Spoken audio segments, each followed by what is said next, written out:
Am წუთებში აჭარის ავტონომიური რესპუბლიკის მთავრობის ხდომა მიმდინარეობს, მას აჭარის 4-ვე მინისტრი და სამმართველოების ხელმძღვანელები ესწრებიან.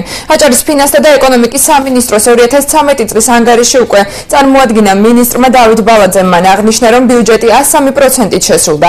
ჯანდაცვის მინისტრმა კი აღნიშნა, რომ პირველი კვარტლის თანხა 2 თვეში უკვე დაიხარჯა. ამის მიზეზად კარდიოქირურგიულ ოპერაციებზე, ენდოპროთეზირებისა და გადაუდებელი სამედიცინო დახმარებაზე მოთხოვნის გაზრდა დაასახელა. დოქტორ სურმაინძის თქმით, პირველი კვარტლის თანხა მეორე კვარტლიდან შეივსება. ასევე დაგეგმილია სასწრაფო სამედიცინო მანქანების ახლით შეცვლა. სოფლის მეურნეობის მინისტრმა თაფლის რეალიზაციის პრობლემებზე ისაუბრა. მისი თქმით, მოეწყობა ლაბორატორია, რომელიც სპეციალური დანადგარებით აღიჭურება და ადგილობრივი თაფლის შემოწმების შემდეგ საექსპორტოდ მომზადდება.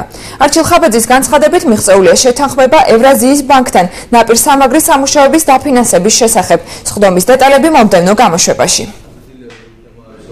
ახალი საინვესტიციო პროექტები არ არსებობს განახლება.